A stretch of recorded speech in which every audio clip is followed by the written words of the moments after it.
come today to try and understand why the police have abducted Babayao. Only yesterday, we went very vocal in Kitengela that these police abductions have to stop. And any unexplained arrest like that of grabbing Mheshimiwa Waititu and shepherding him to DCI headquarters is nothing short of an abduction, because we don't think it follows due process. They could have gone to court, obtained orders, look for him, right? But we have come to say no. These abductions must stop. And we want to thank the media, because yesterday you even went onto your own media records and you're even showing the unfortunate Subaru fleet. I think I watched one of those media houses, yeah, because we are basically saying those squads, and we even think we know who are the squad leaders, men who have been given instructions to abduct, to kill, to go against the rule of law. Well, we know that this administration had, during campaign time, they said there will never in this country be any abductions. In fact, look at the irony of this thing. When the William Ruto went to Haiti, apart from doing a good thing, praying with the soldiers or policemen there, he actually said they are dealing with the abduction squads. So he's doing that in Haiti, and back at home, people are getting abducted. We still demand that those young Kenyans, by Kindiki's own admission, who are still missing, their parents and Kenyans are demanding that they must be produced, dead or alive. And we pray that they will be alive like Bob Jagi and the two Lockton brothers. So yesterday after Kitengela, we drove to Ruiru because there was an artist there who was launching a wonderful composition. And we are told that Mheshimiwa Waititu said things there which did not please some people. We want to tell those people, whoever they are, shame on you. This is not the way to operate in a democracy. Ladies and gentlemen, today, two major events happened, and they are going to form the basis of our analysis. Number one, as you can see in this video, Waititu, the former Kiambu governor, was arrested over incitement. He was arrested over what he said in Roiro when he thanked the Gen Z for coming out to defend democracy and good governance in this country. He was taken to the DCI, and Kalonzo and Azimio in general, because we saw even Eugene Wamalwa, Jeremiah Kioni, all of them went there, and they wanted to talk to Waititu, but they were denied the entry.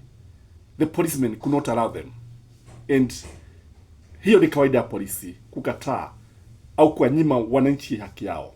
The second incident, which is very, very troubling, is the arrest of Morara Kebaso. Morara Kebaso turned lawyer, a lawyer turned activist, was actually arrested from his Roiro working office by the people who claimed to be DCI.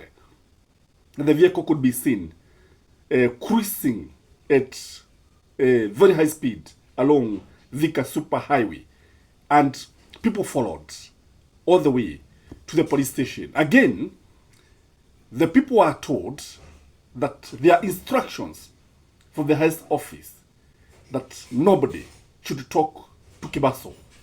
Nobody should be allowed to meet Kebaso.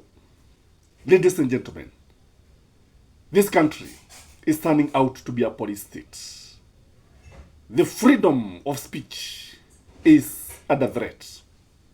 The gains that were made by the second liberators akina Raila Amolo Odinga, Kivutha Kibwana, Paul Mwite, Matiba, and so many people like Wangari Maathai, Ogiga Odinga. We cannot name them, the list is so long.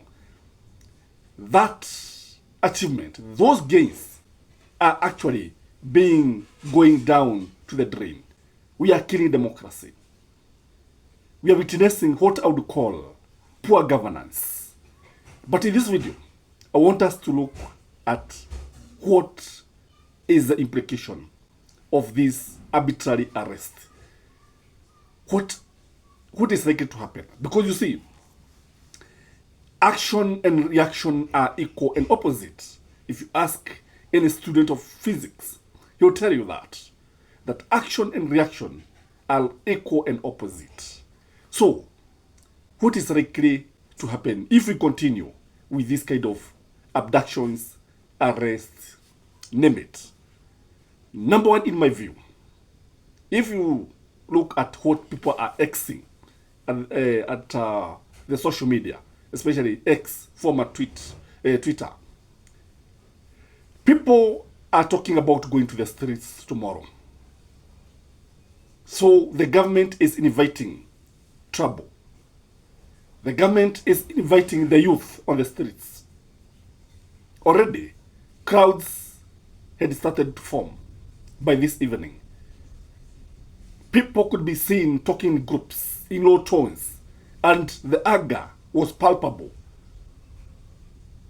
I listened to a group of people in town, and what they were saying, you could see that these people, the youth, are very, very much annoyed.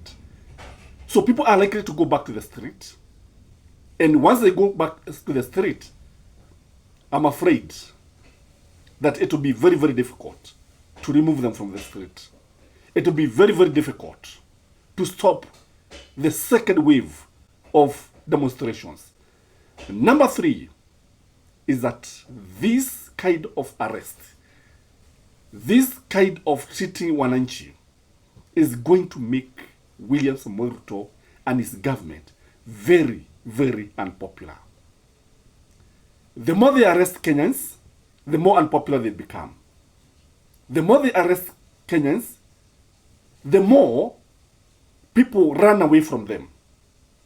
Like today, if you ask any youth whether he can vote for any candidate for UDA, you'll be lucky to get, out of 10, to get one person who can vote for William Samoei Ruto. A youth, a Gen Z or a millennial who can vote for William Samoei Ruto. So these arrests are creating a lot of pain. They are actually something that William Samoei Ruto and his government and his advisors, it is going to haunt them. It is going to affect them. The other impact is that the gap between the government and the Kenyan youth is going to widen. Today, the gap is wide, but it can only widen with this kind of arrest. I've seen William Samoei Ruto trying to reach out to the youth through town halls meetings. But when you listen to this youth, you see that the gap between the leaders and the electorate is so wide. The leaders are living in mass, while the youth are living in mercury. These people are from different planets. And if they continue mistreating them this way, I can tell you, Kenyans are going to resist. Kenyans will finally resist. A time comes when you push people to the corner. If you push a cat to the corner or a dog to the corner, finally, it will remove the fangs and will not be able to continue actually attacking the dog. We are busy killing the economy. Tell me, which investor is going to come and invest in a country that is celebrating poor governance or bad governance? Which investor is going to come and invest his or her money where the youth are arrested like there is no rule of law? Morara Kebaso was doing what I would call the Lord's work. Morara Kebaso was doing civics education. Civics education, when did it become a crime? I've been listening to Morara Kebaso, and the man is very, very respectful to the authority. He's very submissive to the authority. What he's doing is what many Kenyans want. And maybe the government is feeling threatened because currently people are referring to Morara Kebaso as the future Gen Z presidential candidate.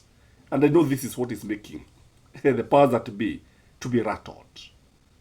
We can also witness unnecessary death. What is the need of all this death that comes with demonstration, that comes with riot? The last riots, we saw more than 100 people losing their lives. Today, there are others who have never been known. We don't know whether they are still alive or they died or they perished.